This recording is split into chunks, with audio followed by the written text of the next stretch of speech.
We remain steadfast in our commitment in delivering local news that matters, stories that inspire, enriching the lives of Filipinos in the Philippines and across the globe.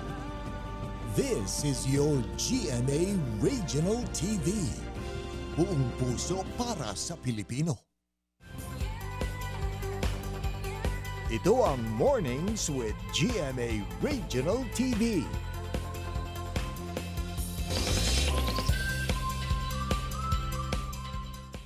Magandang umaga, ito ang Mornings with GMA Regional TV.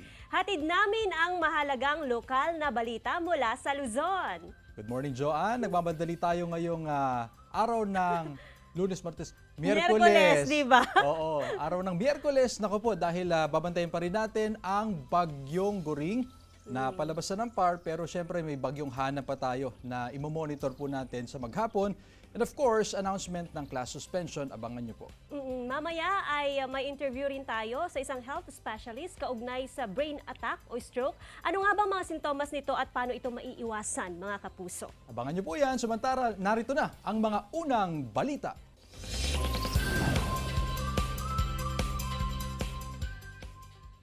Ilang mag-aaral sa Dagupan City National High School ang humabol sa enrollment kasabay ng pagbubukas ng klase kahapon. Kahit maulan, ilang magulang ang sinamahan pa ang kanilang mga anak para humabol sa enrollment. Pero dahil sa inaasahan na ito ng DCNHS, may nakatalagang enrollment booth sa open gym. May nakapaskil din na class list kung saan nakalagay ang pangalan ng mga estudyante, section at classroom. Tinatayang mahigit 6,000 estudyante ang nagbalik eskwela sa DCNHS ngayong taon. Kaya nagpatupad ng shifting of classes, bunsod na rin ng kakulangan ng silid-aralan kumpara sa dami ng mga mag-aaral. Dahil sa masungit na panahon, suspendido ang klase sa ilang lugar sa Northern Luzon. All levels ang class suspension sa Dagupan City sa Pangasinan. Wala ring pasok all levels sa Ilocos Sur, maging sa lalawigan ng Cagayan. Wala ring pasok sa probinsya ng Abra. Pagbaha sa ilang pangunahing kalsada sa Dagupan City patuloy na nararanasan dahil sa high tide. Naritong report. 2 araw nang binabaha tuwing umaga ang Burgos Street sa Dagupan City. Balakid ito lalo na sa mga nagbalik eskwela. Dito kasi sila tumatawid papasok sa West Central 1 Elementary School. Patuloy na nararanasan ang baha sa ilang pangunahing kalsada sa lungsod dahil na rin sa high tide. May mga pedicab na nakaantabay upang isakay ang mga pasahero na hindi na paghandaan ng high tide. May nakasapatos, may nakasandal, ganun, hindi nila alam yung may high tide.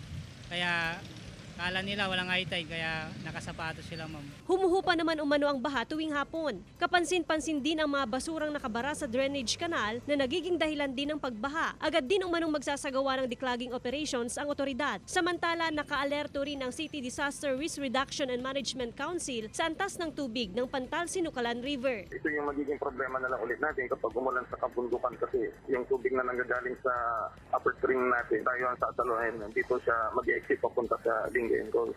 Joan Punsoy para sa Mornings with GMA Regional TV. Muling nagbabala ang otoridad na magdoble ingat sa pagmamaneho ng motorsiklo. Ito'y matapos magsalpukan ang 2 motorsiklo sa intersection ng Barangay Salay sa Mangaldan, Pangasinan.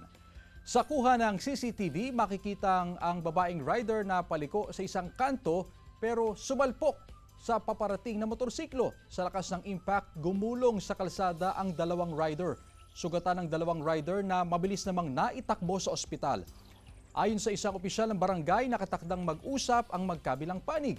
Patuloy naman ang babala ng otoridad sa mga motorista, unahin ang pag-iingat at huwag magmadali sa daan lalo na sa gabi.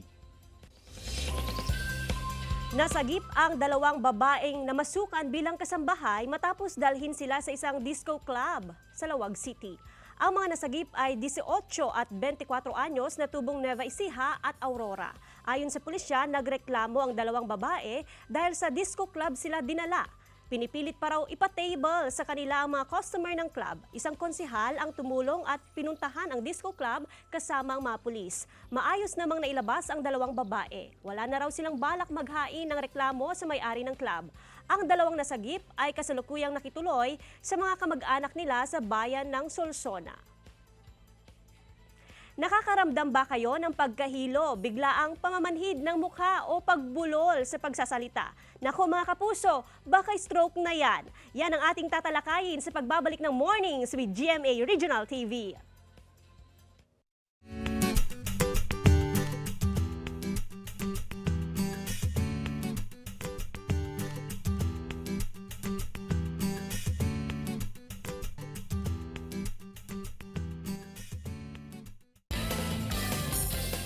Ito ang Mornings with GMA Regional TV.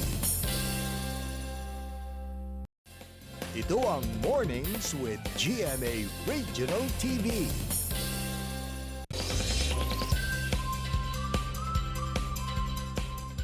Mga kapuso, isa ba kayo sa mga may high risk sa pagkakaroon ng brain attack o mas kilala sa tawag na stroke? Nagiging common na sakit na ito sa mga Pilipino. Kaugnay niyan, makakasama natin ang President ng Stroke Society of the Philippines, La Union, Pangasinan Chapter, Dr. Ida Ingrid Tulagan. Good morning, Joanne. Good morning, Doc Ida, and welcome to Mornings with GMA Regional TV. Salamat po sa pagkakataong ito. Doc, unang-una, ano nga ba ang brain attack o stroke? So, ang stroke ay atake sa utak kung saan biglang tumitigil ang daloy ng dugo o blood supply sa isang bahagi ng utak. Sa pamamagitan ito ng baradong ugat o ng pumutok na ugat. Kaya ito ay nagdudulot ng Oo. Mahirapan yung pagdalo ng dugo mga sa sintomas Oo. at nagdudulot ng kawalan ng supply ng oxygen dito sa affected part ng brain. Kaya namamatay yung brain cells kasi wala ng oxygen supply. Oo. Doc, ano ang mga risk factor para tamaan ka ng stroke? Mga risk factors natin, syempre merong mga lifestyle na risk factors na papataas ng chance kagaya ng paninigarilyo, labis na pag-inom ng alak, kakulangan sa exercise o pagiging inactive, physically inactive. Minsan kahit mga sobrang stressful na situation, ganyan. Tapos kapag meron po tayong mga kondisyon, unang-una yung mataas na blood pressure, lalo kapag hindi controlled, diabetes, mataas na cholesterol, tapos may mga kondisyon po sa puso na nagkokos din ng stroke, kagaya kapag hindi po regular yung pintig ng puso. Yun yung mga common po na risk factors ng stroke. Okay. So parang Doc, ibig sabihin, mas risk ka sa brain attack o stroke kapag meron kang comorbidities. Opo. Okay. Ano naman yung mga early na sintomas ng sakit na ito, Doc? So, para po matandaan natin kung ano yung mga sintomas ng stroke, tandaan lang po natin yung acronym na B-FAST. So, B stands for balance kapag biglaan na nawala ng balanse or parang lasing maglakad bigla. Tapos E for eyes, biglang panlalabo ng paningin lalo na ng isang mata o kaya biglang dumoble ang paningin, parang duduling. Tapos F for face, so kung yung mukha ay ngiwi or tabingi, sinyalis din po ito ng stroke. A for arm, so kung halimbawa nakita nyo po yung kamag-anak nyo, parang humina yung isang kamay, so pwede nyong i-ask or sabihin itaas yung kamay, tas tingnan baka bumababa kasi yung isa. Or yung leg din, so pwedeng arm o kaya leg, binti. Pag naglalakad, parang naiiwan yung isang paa. Okay. So usually, kalahati ng katawan, isang side ang nanghihina. Tapos speech, S for speech, so biglang nabubulol magsalita or nauutal-utal magsalita, or hindi makapagsalita. O kaya ay kinakausap nyo, akala nyo hindi na nakakarinig, pero yung pala, hindi lang siya makaintindi. O kaya hindi siya makapag-respond. Opo, hindi makarespond. Okay. Tapos T for time, so ibig sabihin po, mahalagang ma-recognize, makilala agad ang mga sintomas ito para madala nyo po agad sa ospital. Kasi po, ang stroke ay considered na emergency kasi nga po hinahabol nating masagip sana itong mga brain cells na nakukulangan ng oxygen dahil sa kulang na blood supply. Doc Ida, meron lamang mga katanungan ng ating mga kapuso kaugnay nga sa stroke na inyong mapapanood at inyong sasagutin pagkatapos nga po ng katanungan nila. Dok, totoo po ba na mas malaki ang tsansa na may stroke ang mga lalaki? Okay, so totoo po ito dahil mas marami po ang mga naninigarilyo, umiinom sa mga lalaki at minsan po yung mga medical condition kasi may tendency po ang mga lalaki na hindi magpa-check up agad, ganyan. Kaya nagkakaroon po ng komplikasyon kapag nalaman na po yung mga medical condition nila. Okay. Second question. Dok, pagbata ka ba, pwede ka bang may stroke? So ang stroke po maaring tumama sa kahit anong edad. Kahit sino, pwedeng bata, pwede pong matanda. Meron din po mga nasustroke sa mga children, pero iba po yung mga risk factor sa kanila. Pero yes, meron po tinatawag na stroke in the young. So kahit mga 20s, ganyan, 30s, pwede pong ma-stroke. Kaya mahalaga pa rin po talaga maiwasan ito. Okay. Bakit, Doc? Ano yung reason? At early age, pwedeng may stroke yung isang bata? So, yung mga younger age, let's say yung below 45 years old na mga nasustroke, ay pwedeng may mga condition sila sa dugo nila, abnormalities, ganyan, may mga na nagkakos ng stroke. Ano, hereditary? Possible? May iba hereditary, opo. Okay. Doc, ano naman ang prevention ng sakit na ito? So, ang unang-una pa rin na pag-iwas is ang ating lifestyle modification. So, magkaroon po ng regular na physical activity or exercise 20 to 30 minutes a day. Kumain po ng healthy diet, iwasan pong maaalat, mamantika, matatabang pagkain or yung mga sobrang tamis. Kung meron kayong mga medical condition, magpa-check up po ng regular, yung mga gamot po ay inumin regularly, makinig sa payo ng doktor, paninigarilyo ay itigil po, mahalaga po yan, at ang labis na pag-inom, iwasan na rin po. Ay. Maraming salamat, Dr. Ida Ingrid Tulagan. Magbabalik ang Mornings with GMA Regional TV.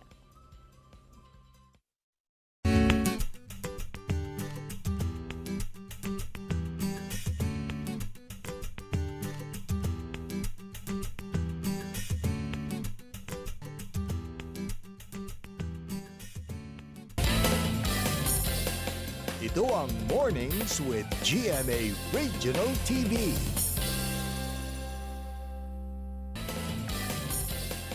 Ito ang Mornings with GMA Regional TV.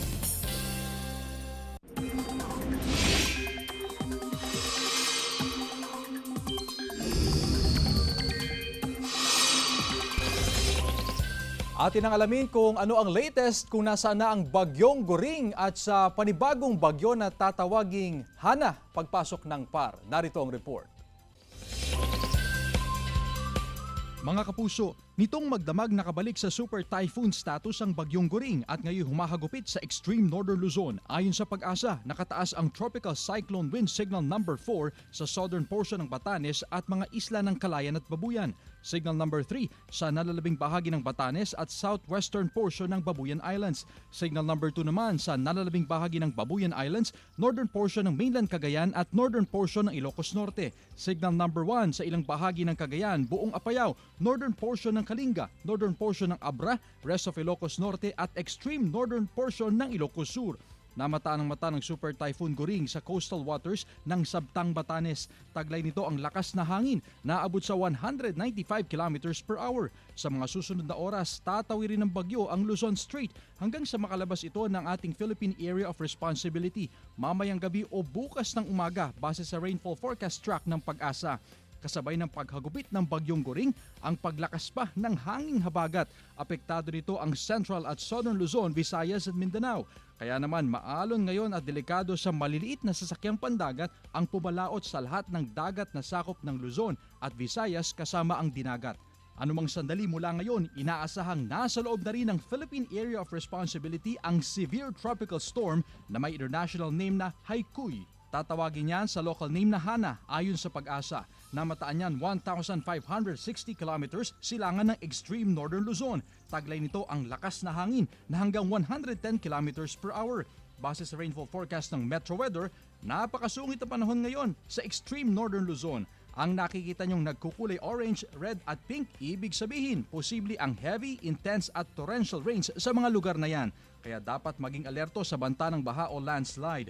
Uulanin din ang ilang bahagi ng Ilocos Region, Cordillera, Cagayan Valley, Central Luzon, Mimaropa Region, Calabarzon, Bicol at Western Visayas. Higit na mataas ang tsansa ng ulan sa iba pang panig ng bansa pagsapit ng hapon. Chris Zuniga para sa Mornings with GMA Regional TV. Batanes PD RRMO inalerto ang mga residente sa posibleng epekto ng bagyong Guring sa lalawigan. May ulat si Gab de Luna. Patuloy ang monitoring ng PDRRMO sa mga bayan sa Batanes dahil sa pabugso-bugsong ulan dulot ng bagyong Guring. Mahigpit na ipinagbabawal ang pagpalaot ng mga mangingisda dahil sa matataas na alon sa dagat. Inalerto rin ng PDRRMO ang mga residente na maghanda at pumunta sa mga evacuation center habang maaga pa. So mararamdaman namin yung kabagat na naman muli. So yun po yung inaalala namin. Kaya ang mga ingisda namin ito, sigurado po wala na naman po magiging trabaho ito dahil sa kabagat. Ang ilang residente, itinali na ang bubong ng kanilang mga bahay.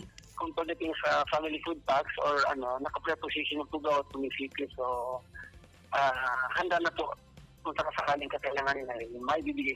Samantala, pansamantalang binawasan ng Batanes Electric Cooperative ang oras sa pagbibigay ng supply ng kuryente. Magiging 16 hours na ang supply ng kuryente simula ngayong araw, August 29, mula alas 8 ng umaga hanggang alas 12 ng hating gabi. Ayon sa Batanelco, kulang ang supply ng diesel na gagamitin ng planta dahil hindi nakapaglayag ang barkong maghahatid sana ng karagdagang supply dahil sa banta ng bagyong Guring. Gab de Luna para sa Mornings with GMA Regional TV. Nasunog ang 2 palapag na bahay sa Baguio City. Agad na naapula ang apoy na umabot sa Alert Level 2. 4 na mag-anak ang apektado ng sunog na agad nabigyan ng tulong ng DSWD. Ayon sa Baguio City Fire Station, mahigit sa 800,000 pesos ang tinatayang danyo sa sunog. Sa investigasyon, posibleng sanhi ng sunog ang napabayaan na nakasinding kandila. Pag ganun na magsisitar ng kandila, dito secure natin yung kandila na yun. Mas magandang ilagay natin sa lalagyanan na may tubig para pag naubos na yung kandila is mamamatay na siya.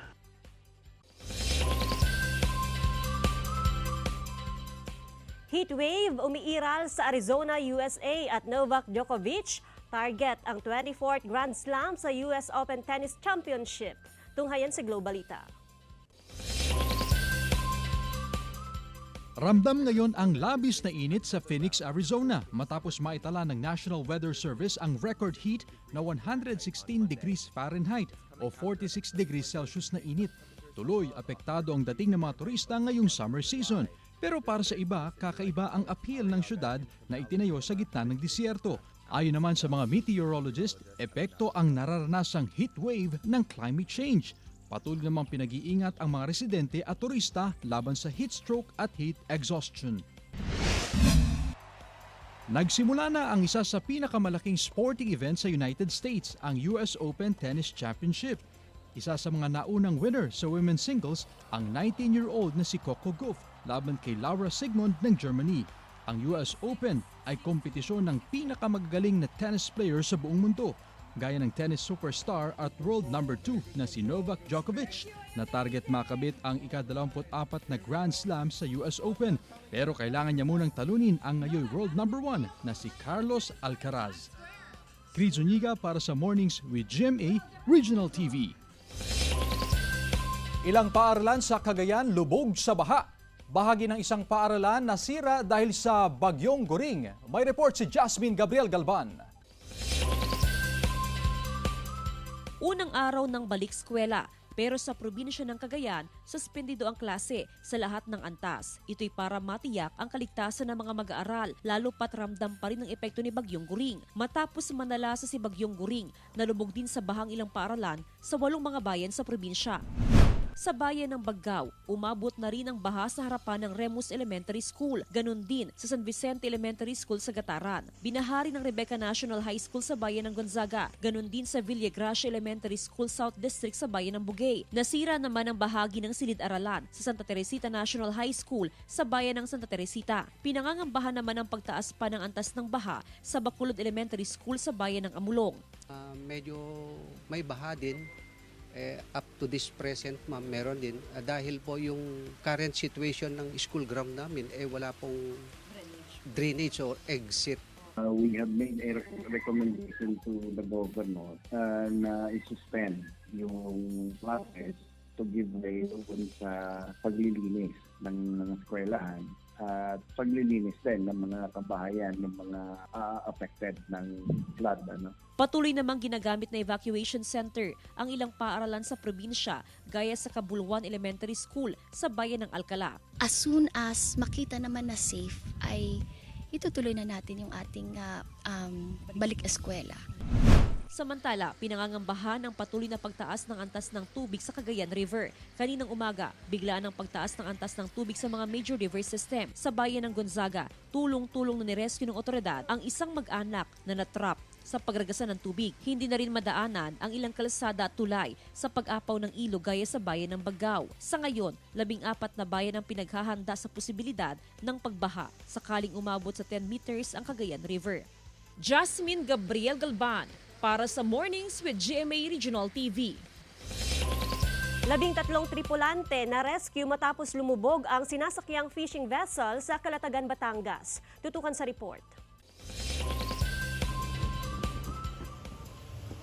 Nailigtas ng Philippine Coast Guard ang nasa 13 tripulante matapos lumubog ang sinasakyang fishing vessel sa karagatang sakop ng Barangay Bagong Silang, Calatagan, Batangas sa kasagsagan ng malakas na ulan na dala ng hanging habagat na pinalakas ng Bagyong Guring. Ayon sa Coast Guard Station Batangas, galing sa Navotas Port ang bangka at patungo sana sa Palawan para mangisda nang mangyari ang insidente. Sumama ang panahon dito sa bandang Occidental Mindoro and plano nila talaga mag-take shelter dito sa Lubang Island. Yun nga, pagdating sa Calatagan, inabot na doon. Ayon sa Coast Guard, pinasok ng tubig ang fishing vessel kaya tumagilid hanggang sa tuluyang lumubog. Sa video na ito na mula sa Coast Guard Station Batangas, makikita pa ang tuluyang paglubog ng bangka. Nasa pangangalaga ng Coast Guard Substation Calatagan ang mga nailigtas na tripulante. Naabisuhan na rin daw ang mga kaanak ng mga mangingisda maging ang may-ari ng fishing vessel. Samantala, binabantayan na ng otoridad ang lugar dahil sa posibilidad ng oil spill dahil kasama raw sa lumubog ang nasa 400 litro ng lube oil at 70,000 liters ng diesel oil. Inabisuhan na rin ang MDRRMO sakaling tumagas ang langis. Nakahanda naman tayo sa oil spill, pero unlike dun sa nangyari dito sa Isla Verde, at saka dito sa Mindoro, which is black oil. Ito naman po is categorized as light oil na mabilis ma-disperse or mag-dissipate once na umangat na dito sa dagat. Sinisikap pa ng GMA Regional TV Balitang Southern Tagalog na makipag-ugnayan sa mga tripulanteng naligtas mula sa lumubog na bangka para sa kanilang pahayag. Patuloy pa ring pinag-iingat ang publiko. Payo ng Coast Guard na palaging umantabay sa abiso ng pag-asa para sa lagay ng panahon. Denise Abante para sa Mornings with GMA Regional TV. Behind the scenes ng Abot Kamay na Pangarap, Lindol episode, ipinasilip sa netizens. Tunghayan sa report. Ipinasilip ng top rater na Kapuso teleserye na Abot Kamay na Pangarap ang kanilang behind the scene habang tinitaping ang Lindol scene. Makikitang hindi biro ang production at level up ang aktingan ng mga cast. Pero syempre, kung gaano kaseryoso sa taping, ganoon din kakulit ang mga artista sa set. Tiyak na abangan naman ang Abot Kamay na Pangarap ng kanilang mga fan. Joan Punsoy para sa Mornings with GMA Regional TV. Malungkot pong ibinabalita ng GMA Network ang pagpanaw ng aming minamahal na kapuso at kaibigan na si Mike Enriquez. Siya po ay 71 taong gulang. Halos 2 dekada siyang napanood gabi-gabi sa 24 oras, mahigit na 20 taon din siyang naging host ng public affairs program na Investigador. Si Mike po ay nagsilbing presidente ng RGMA Network Incorporated at naging Senior Vice President at Consultant for Radio Operations ng GMA. Siya din po ang host ng Super Balita sa umaga at saksi sa Double B sa Super Radio DZBB. Mahigit 50 taon nang buong pusong naglilingkod sa mga manonood at tagapakinig si Mike na nagsimula sa industriya noong 1969 at naging bahagi ng GMA Network noong 1995. Nagluluksa po ang Board of Directors, Management at empleyado ng GMA Network Incorporated sa pagpanaw ni Boss Mike. Ayon sa GMA Network, ang kanyang dedikasyon sa industriya ay magiging inspirasyon sa lahat. Super Radio DZBB. Magandang umaga Luzon, magandang umaga Visayas, magandang umaga Mindanao. Mula pagsikat ng araw. 6 na minuto makalipas sa kapitaw ng umaga, namataan ang namumuong sama ng panahon. Low Live mula sa GMA Network Center, ito ang 24 oras. Bakit hanggang ngayon ay 8 milyon pa rin ang nagdodroga sa Pilipinas? Hanggang sa pagkagat ng dilim. Nakatutok kami 24 oras. Ang kanyang trademark na tinig. Sabi nga ng ilan same pa rin. Ang naghahatid sa atin ng mga balitang walang kinikilingan at walang pinoprotektahan. Hindi namin kayo tatantanan. Mahigit 50 taon na ang career ni Mike Enriquez sa broadcasting. Nagsimula yan nung siya'y 19 years old pa lang. Sa di sinasadyang pagkakataon, nang dalawin niya ang isang kaibigang nagtatrabaho sa radyo. Sabi niya, Mike is applying for a job. Sabi ko, of course not. Sabi niya, why don't you try? Nothing to lose. Or read the newspaper. Binasa ko. Tapos at the end, tinanong niya ako, when can you start? Taong 1995, nang lumipat siya sa GMA Network, kung saan sinimulan niyang pamunuan ang radio department ng GMA na kanyang pinalaki mula sa 4 na istasyon lamang. Oras po natin, 7:38 seguros. Bubukan natin ang lahat. Ang kanyang TV career naman, hindi rin daw sinasadyang magsimula. Nang mga ilangan ang GMA ng male anchor sa isang election coverage, bagay na labis daw niyang ikinagulat. Itong mukha na ito, hindi pang TV ito Tanggap ko yun. Sarili ko ang nanay, hindi makapaniwalang sa TV ako Kinuha si Mike para maging anchor ng pinakabagong newscast ng GMA, ang Saksi. Nangawag nila ako for a meeting. Sabi nila gusto nila fast-paced newscast. Tapos ang gusto nila mabilis, mabilis. Tsaka puro headlines lang. Nervyos ako noon. Nanginginig ako sa takot, ang lamig pa ng aircon. Basta po kayo, tataas na ang presyo ng langis bukas. Mula rito, gabi-gabi na siyang naging tagapaghatid ng balita na pumukaw sa atensyon ng milyong-milyong Pilipino sa kanyang unique na estilo ng pananalita. Taong 2000, nang opisyal na maging investigador ng bayan si Mike, na umaksyon at nagbigay solusyon sa mga sumbong at problema ng ating mga kababayan.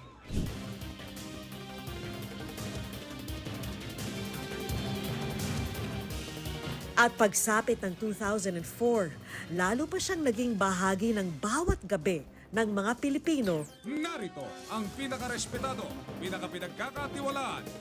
Nang maging isa sa mga anchor ng 24 oras. Ito ang 24 oras. Dahil hindi natutulog ang balita. Ang 24 oras na investigador ng bayan, tunay na ngang walang inaatrasan. Ng eleksyon 2010, si Senador Noynoy Aquino. Senador, magandang gabi po. Magandang gabi rin, Mano Mike. Mula giyera sa Iraq. Kahit sa anong dako ng mundo kagaling dito, iisa lang kami. Iisa lang ang aming misyon. Lahat kami mamamahayag. Ang trabaho namin, ipaalam sa buong mundo ang katotohanang nangyayari dito sa loob ng Iraq. Dati, yan Ngayon, ito na, sa lupa. Pati pinakamalalakas na bagyo. Mahigit 20 minuto na kami lumilipad dito, papalapit na sa Tacloban. Lahat ng dinaanan namin, lahat ng bahay, sira. Tignan ninyo ang mga tao, kanya-kanyang hakot na nung mga karga ng barko na mga sakong puti. Ni isang bubong, Mel, ni isang bahay, ni isang struktura o gusali, wala ka makikita na walang pinsala. Mga nakapanlulumong trahedya. Hindi pa rin po nakakabangon mula sa nangyaring bakbakan ang dating sentro ng komersyo dito po sa Marawi. Ganito ang sistema dito, Mel. Mga makasaysayang pangyayari. bakit kayo nandito sa Vatican? Bakit nyo gustong makita si John Paul II? Ang sabi nila, Mel, kasi isa siyang mabuting tao. Sa mga sandaling ito, meron daw nagaganap na negosasyon para sa pagre-resign ni Presidente Estrada. Hanggang sa taon ng traslasyon ng itim na Nazareno. Patindi ng patindi ang damdamin ng mga deboto. Isa lang ang sigaw nila. Viva! Naroon siya upang ihatid ang pinakamaiinit at pinakabagong ulat. Naramdaman ko po kanina ang silhi ng pananampalataya ng mga deboto. Our next MSAP icon is the legendary main man of the newsroom, Mike Enriquez. Ang kanyang husay, kinilala hindi lamang dito sa Pilipinas, kundi maging sa international stage. This is an affirmation that we must be into something right and something good. Ako po si Mike Enriquez, buong puso para sa Pilipino. Ito ang GMA, walang kinikilingan, walang pinoprotektahan. Yo! Pero sa kanyang galing sa pagbabalita, kanya rin na ipapakita ang kanyang pagiging tao lamang. Kung saan galing yung bagong strain o uri, excuse me po, hindi po yung coronavirus, ng coronavirus. Good manners and right conduct yun. Kala ng mga tao, arte yun eh. O gimmick, hindi po. Kasi bata pa kami, sinanay na kami na pag inuubo ka o pag binahing ka, dapat mag-i-excuse me po ka. Sa eleksyon 2019, pusuan ang totoo.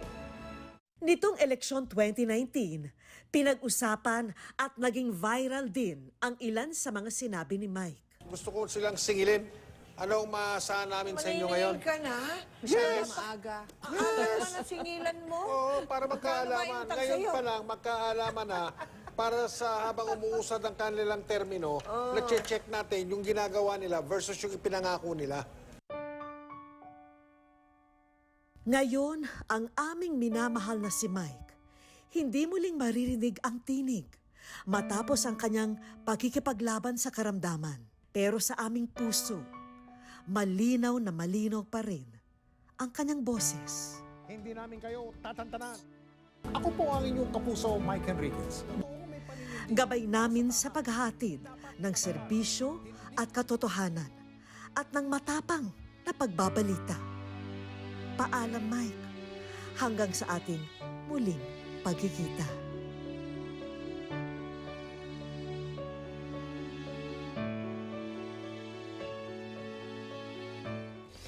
Maraming salamat mga kapuso sa pagtutok sa Mornings with GMA Regional TV. Samahan niyo kami mula Lunes hanggang Biyernes. Ako po si Joanne Punsoy. Maaaring mapanood ang ating episode sa www.gmaregionaltv.com at mag-subscribe sa official YouTube channel ng GMA Regional TV. Ako po si Chris Zuniga. Buong puwersa para sa mas malaking misyon at mas malawak na paglilingkod sa bayan.